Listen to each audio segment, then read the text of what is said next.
A man stands in his kitchen, 6 a.m, coffee going cold, a pencil in his hand. He writes one number in the margin of the wall calendar, the way he does on the first of every month. $471,000. 6 months ago, that number was 500,000. Ray isn't doing anything wrong, though. He's following the exact plan every smart voice online calls the right one. His spreadsheet says he's winning. His gut on the first of every month says he's losing. Both can't be true. That plan, spend your own money first, save the government check for later, is correct. The math doesn't miss by $1, but almost nobody makes it 8 years to the finish line, and the reason has nothing to do with math. Stay with me, and you'll find the one number that finally let Ray sleep, and why his calendar could never show it to him. Let me back up to last fall. Ray Ellison, 63, just retired from running a print shop outside Dayton, Ohio. House paid off. About $500,000 in his 401k. His wife, Diane, 61, sitting at the kitchen table with him. Ray is the kind of man who reads the whole manual before he plugs anything in. He prints his spreadsheets and clips them into a green binder, and he writes his balance on the calendar in pencil, not an app, pencil, so he can erase it, a habit he kept from back when the shop still had a fax machine. Last fall, Ray laid his retirement out on that table, 3 paychecks waiting for him, his 401k, Social Security, no pension, so his puzzle ran a little simpler, and he picked up something worth knowing. Those 3 checks don't play by the same rules. His 401k, that one he controls completely once he's past 59 and a half. Social Security is different. He can shrink it or grow it just by choosing when to switch it on. Wait past your full retirement age, and the check grows about 8% for every year you hold off, right up to 70. That's straight from the Social Security Administration. For Ray, waiting from his full retirement age to 70 meant a check almost a quarter bigger every month for the rest of his life.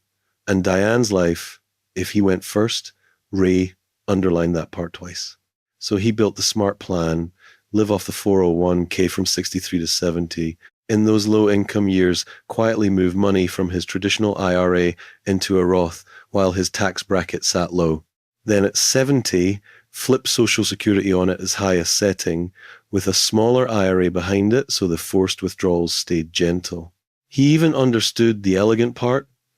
Social Security isn't taxed on how big the check is. It's taxed based on your other income.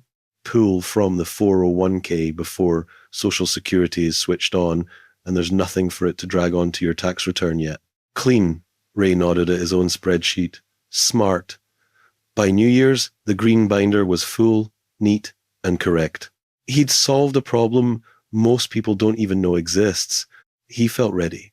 He hadn't written the first withdrawal check yet.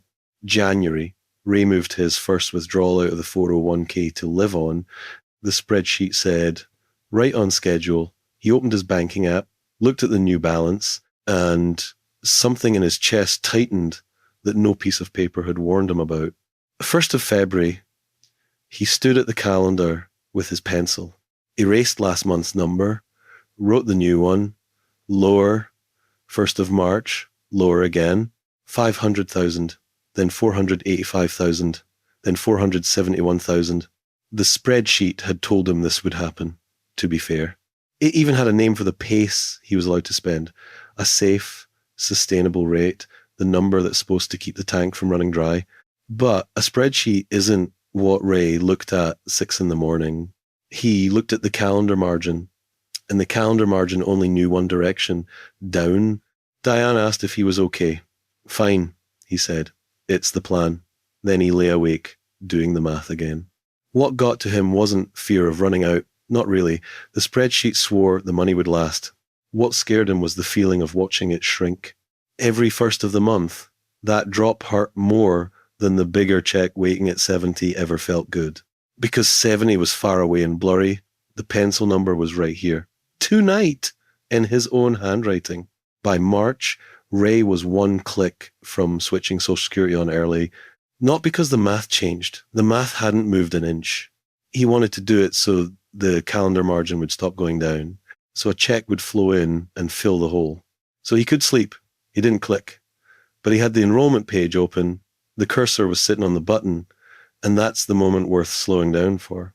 Because Ray was about to do the exact thing millions of people do every year, claim before their full retirement age for a reason that had nothing to do with dollars. Sitting there, Ray figured out what was happening to him. What he was feeling has a name. Economists call it loss aversion, same family as the fear of running out. In plain English, your brain feels a dollar lost about twice as hard as a dollar gained. So a shrinking pile doesn't feel like the plan working. It feels like bleeding, which meant Ray's plan wasn't broken where he thought the math was fine. It broke at the human part. He'd built an 8-year strategy for his head and never once asked whether his gut could walk 8 years next to it. And this is the part I want you to hear. It's not a discipline problem. It's how every human brain handles a future it can't quite picture.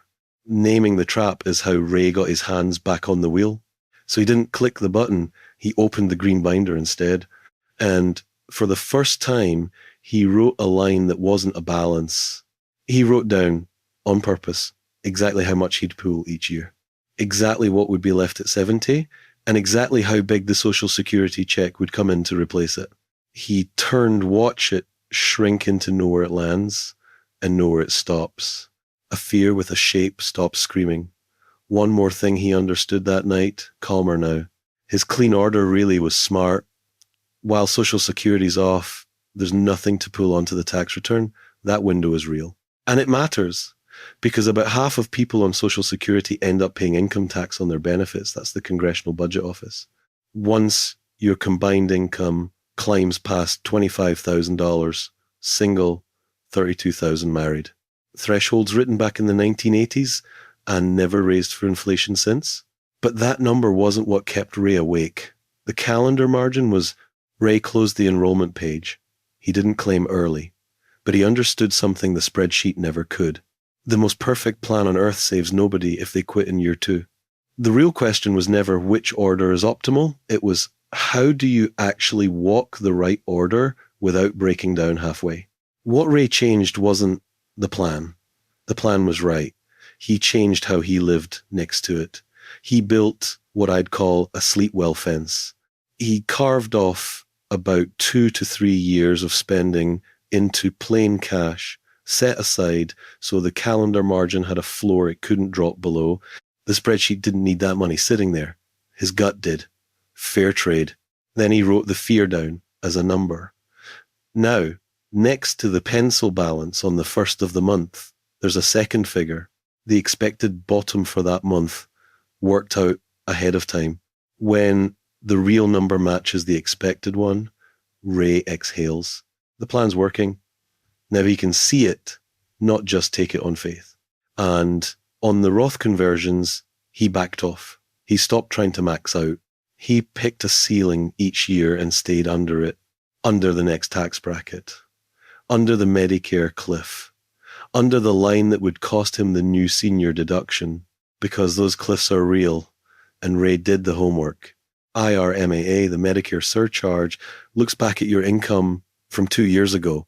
In 2026, it starts at $109,000 for a single person, $218,000 for a couple, $1 over, higher premiums for the whole year. So Ray drew his ceiling below it in pencil, in the binder.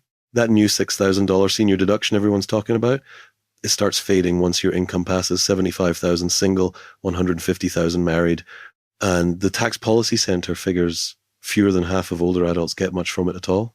A giant Roth conversion done to save tax can quietly trip the very traps it was built to dodge. Ray decided enough beats too much. Now, let me hand you what Ray learned, because it's yours too. Find your real combined income number first. Not a guess, the real one. That number, not the size of your check, decides how much of your Social Security gets taxed. Before you dream about optimizing, answer one honest question. Can you cover 5 to 8 years without Social Security switched on? If not, the bridge strategy isn't for you, and that doesn't put you behind anybody. If your savings are thin, or your health is shaky, claiming early isn't a mistake. It's the right call. Waiting until 70 only pays off if you live well into your 80s, and roughly half of people won't. That's the actuaries at Social Security talking, not me. And if you do bridge, give the fear a number. Emotion calms down when it has a shape. Ray's green binder was never wrong about the math. It was just missing a page, the page for the human being who has to live next to the number. The smartest order in the world is useless if you can't walk it. Ray didn't find a better formula. He found a way to finish the one he already had. And that bigger check at 70, the one he underlined twice, it was never really about beating the IRS. If Ray goes first, it's Diane's floor. That was the reason all along, so the binder still stands, even when he's not there to write the number in pencil. If Ray's story made you look at your own 3 paychecks a little differently, do one thing this week. Find your real combined income number. Don't guess it, find it. Then tell me in the comments, what's the number in your calendar margin, the one that keeps you up at night? I read them. And if this helped, give it a like and subscribe so these retirement breakdowns keep finding the people who need them. This is for education and entertainment only, not financial advice. For decisions about your situation, talk to a qualified fiduciary advisor, a CPA, or the SSA.